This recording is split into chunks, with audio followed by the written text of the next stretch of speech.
Coming up on Network Africa, the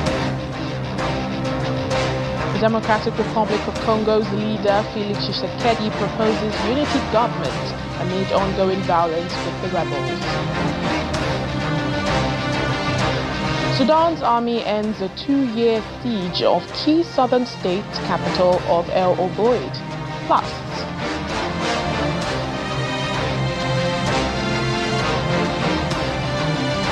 Nigeria commits to championing Africa's economic growth, inclusivity and resilience on the global stage at the just concluded G20 Foreign Ministers meeting.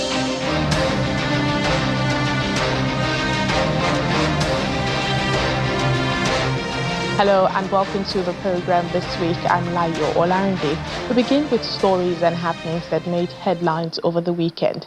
The violence in the Democratic Republic of Congo continues as South Africa readies itself for the G20 summit as first African host. Plus, the Kasai Island residents in Egypt organized a boat procession to celebrate Nile Day. On Saturday, residents of Bukavu City flocked to a meeting with M23 troops a week after the group announced it had taken control of the city. Thousands of citizens ran to the streets, cheering, singing, and holding placards on their way to the meeting. M23 spokesperson Lawrence Kayunka was seen greeting the locals. According to them, rapid changes are about to take place and peace will return to the city. M23 fighters entered Bukavu last Friday after advancing south from Goma, a very key city in North Kivu province. Seized earlier this year, the group declared a unilateral ceasefire, which the DRC dismissed as false communication. In South Africa, the International Relations and Cooperation Minister, Ronald Lamola, underscored the G20's agreement to support peace efforts for global conflicts during an address in Johannesburg. The meeting stressed on the need for urgent action to accelerate efforts and reaffirm the G20's strong commitment to the SDGs in line with the theme, solidarity, equality and sustainability. Stressed that the ongoing conflicts across the globe are detrimental to economic development and the attainment of SDGs.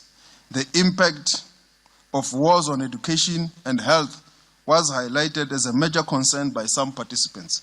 To this end, sustainable investments in conflict prevention and peace building was underscored. Concerning the ongoing conflict and wars in Africa, the Middle East and Europe, the meeting reiterated that all states must act in a manner consistent with the purpose and principles of the UN Charter. Affirmed that all parties in conflicts must comply with their obligations under international law, including international humanitarian law and international human rights law. Guided by these principles, there was agreement to support all efforts towards a just peace in Ukraine, Palestine, Sudan, the DRC, and other major conflicts across the globe. The G20 Foreign Ministers meeting was held in Johannesburg on February 20th to 21st. It makes the first event under the South African presidency of the organization, with the host nation pledging to put the African continent and the global south ahead of a traditional Western-dominated agenda. And in Egypt, residents of Kasai Island, located in the metropolitan area of Cairo, organized a boat parade to celebrate Nile Day, an event organized by ancient pharaonic tradition during the flood season.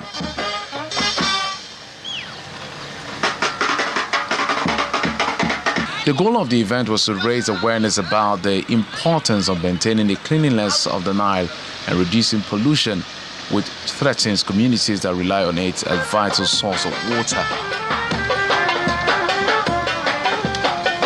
Fishermen during the event sailed along the river in their decorated boats, carrying a wooden model of the Bride of the Nile. Inspired by ancient Egyptian heritage, the celebration also featured festive music performances.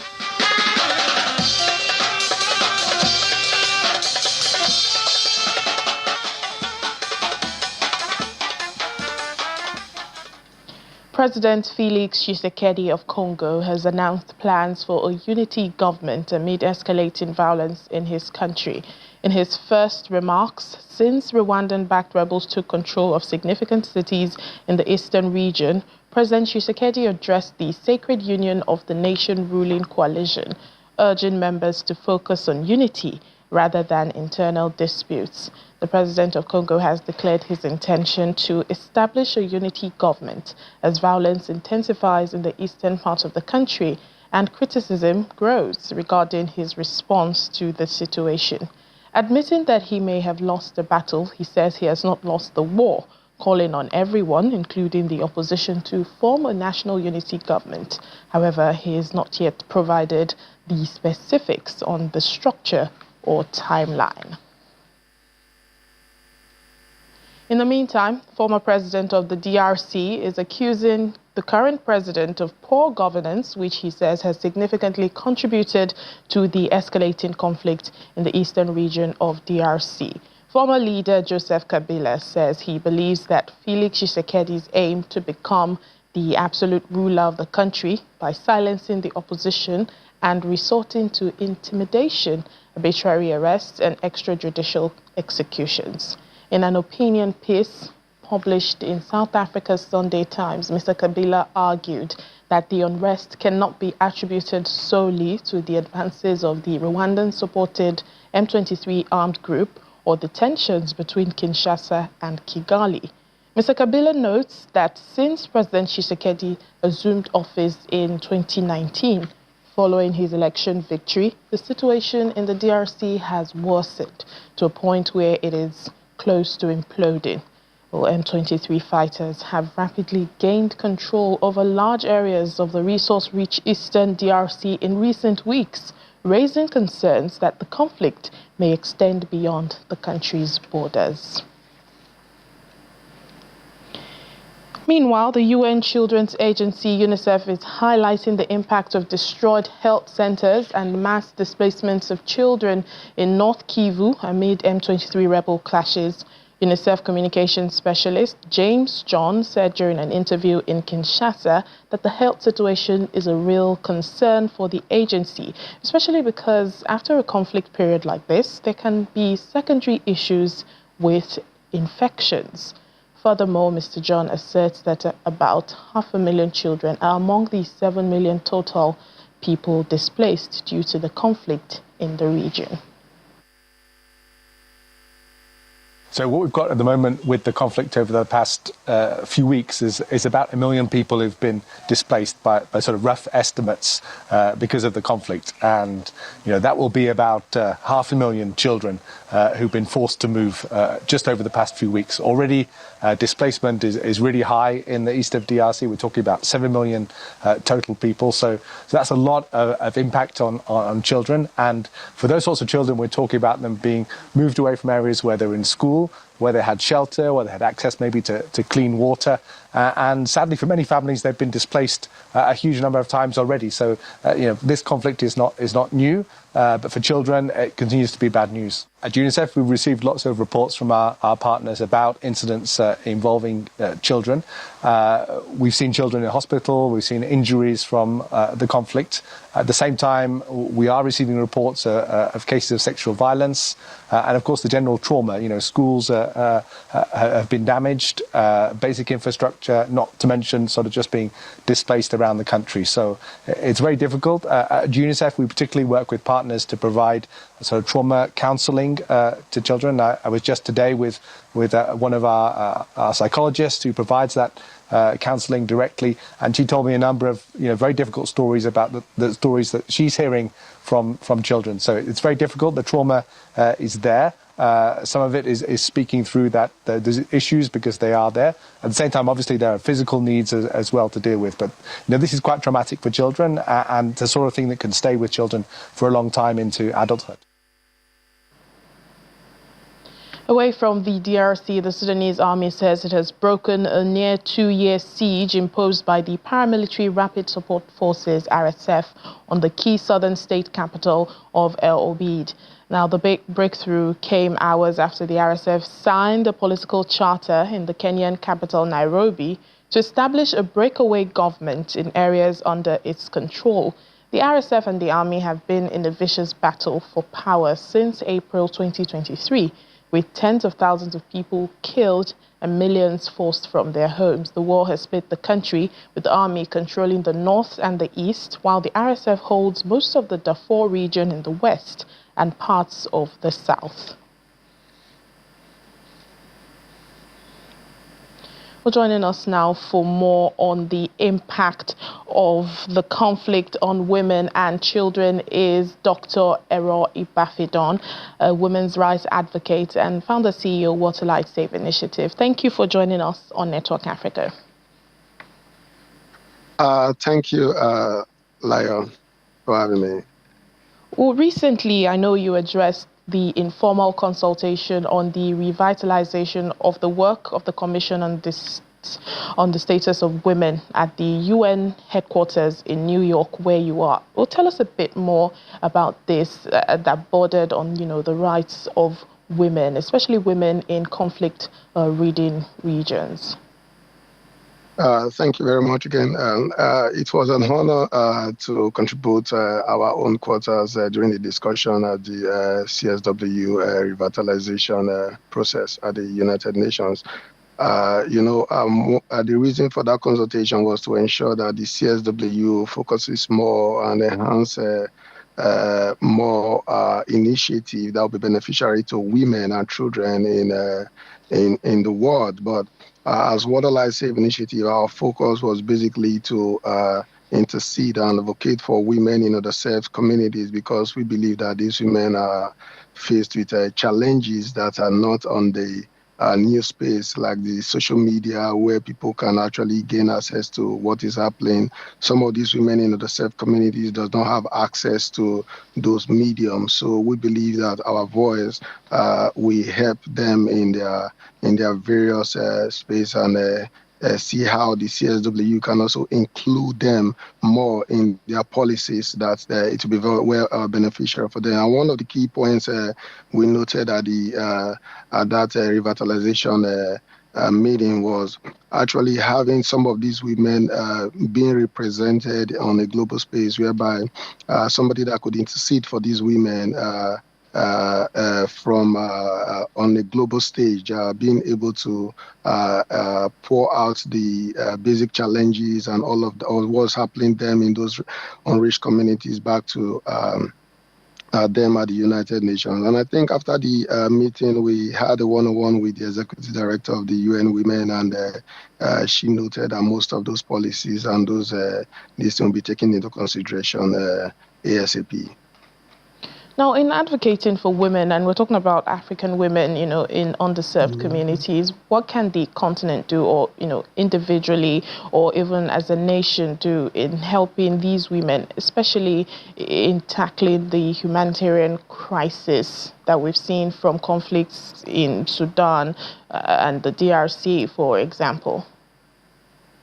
Our intervention, we think the government should prioritize women safety and well-being as they are to do, mostly in those rural and unserved communities where they have limited access to basic amenities like potable water, medical, and like Water Light Save Initiative. Now we are actually taking it up on providing more humanitarian aids to those conflict zones by providing more empowerment initiative in these conflict inflicted areas. And we also call on the government also and the world to actually prioritize women's safety for us. And the United Nations, like I said, they are doing a great job to make sure that the voice of these women and children are heard, and their well-being and safety is paramount. And that is why the slogan of leaving no one behind is a driving force now globally, making sure that those women in underserved communities have a voice and their needs are being met, because they do not have anybody to call on. They needed organizations like ours to intercede and be the voice for them here. That is why we are here, to make sure that their needs are being met and being catered for. All right, then. Thank you so much, Dr. Ero Imafidon, women's rights advocate and founder, Waterlight Save Initiative. Thank you for joining us on the program. Thank you, Layo, for having me. Thank you.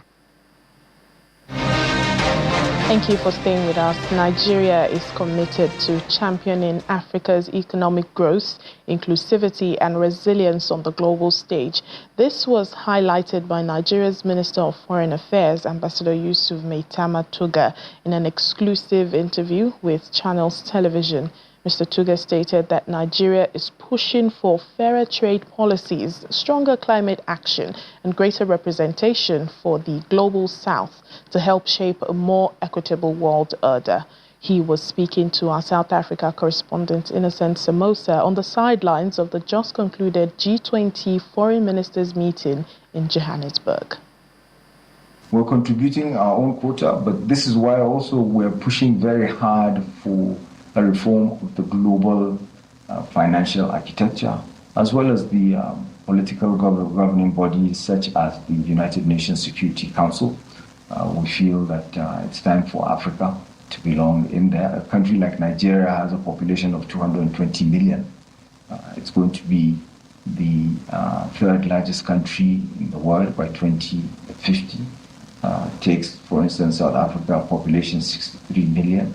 So these are sizable numbers and yet no representation. So look at the United Nations. They say as much as 67, I think, % of the decisions taken in the UN Security Council have to do with Africa, and yet Africa is not represented. So we need to reform these sort of organs so that there's better representation. And in the same United Nations, Nigeria is championing the UN global framework on taxation so that African countries get more. In fact, countries in general, governments get more out of taxation because you have multinationals that are getting away with paying next to nothing because they move funds around within the same multinational corporations because they have different companies. Ambassador Tuga also stated that the Nigerian government will continue to engage with South African authorities on challenges faced by Nigerians in South Africa, including work permits and visa acquisition. Absolutely. We've been engaging with the South African authorities and stressing the need to address this at all levels. Even during this visit, this was discussed with Minister Lamola. And first and foremost, both South Africa and Nigeria agree that we need to do more trade, more investment. South Africa already has some major successes in the Nigerian economy. If you look at what the turnover of DSTV, turnover of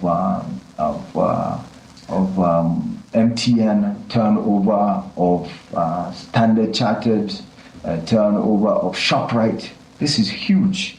There's no equivalent here, and we want to see that. And again, I think it was the father of modern economics, or even capitalism, Adam Smith, that stressed that trade and capitalism doesn't just work with movement of.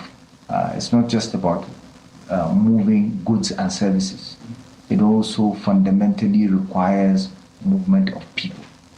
So Nigerians have to be able to come here to trade. Well, the national president of the Association of Waste Managers of Nigeria, Mr. Olugbenga Debola, has charged waste managers to work as a group and redefine Nigeria's waste management sector. Mr. Debola made this comment at the 2025 International Waste Management Conference, where policymakers, waste management professionals emphasized the importance of implementing circular economy principles to drive impactful change in Nigeria's waste management system. Awam also presented an award to Channels Television and other private bodies who has contributed their quota to sustainable waste management. Members of Association of Waste Managers of Nigeria converge on Lagos Continental Hotel for the group's 2025 International Waste Management Conference with the theme Redefining Integrated Waste Management in Nigeria through Circular Economy. The president of the association and other speakers advocate the adoption of circular economy principles that will help reduce the environmental impact of waste and also create job opportunities for the people. This conference is not just about discussion, it is about solution. As we engage in thought-provoking conversations, showcase cutting-edge innovations, and celebrate sustainability champions, let us all make a commitment to work together. We can't continue to work in silos and take decisive action that will redefine Nigerian waste management sector. And of course, talking about circular economy, it is not limited or applicable to waste management alone. We must confront the pressing issue of waste management and environmental degradation. Lagos State, with its vibrant economy and rapidly growing population, is at a crossroads. We can continue down the path of linear consumption and waste, or we can pioneer a new approach, one that prioritizes the well-being of our citizens, our environment, and our economy. This approach is the circular economy. A circular economy is not just a buzzword, it's a paradigm shift. Representatives from Lagos, Ogun, Osun, and foreign partners also encourage the people to embrace circular economy in order to create a better future for the young ones. Circular economy is the next way to go, all right, and is the next opportunity that will unlock the potentials in waste management through regenerative economy. We have to be regenerative and develop new goals, okay, or national goals. We need to develop new targets to make sure that the nationally determined contributions of the 20% unconditional and the 47% conditional, we meet those targets promptly. And this is the way to go. In Osun State, we have embraced an integrated approach to waste management, prioritizing innovation, public-private partnerships, and community engagement to transition from a linear take, make, dispose model to a more sustainable circular economy framework. Our goal is to turn waste into wealth, creating opportunities in recycling.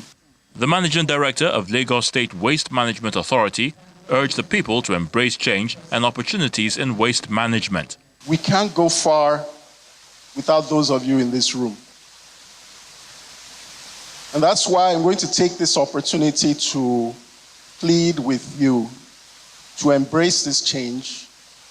I want every waste manager here present to embrace the policies of this administration with an open mind. On day 2, AWAM celebrates its award night, recognizing distinguished personalities, diplomats who have supported the growth on AWAM.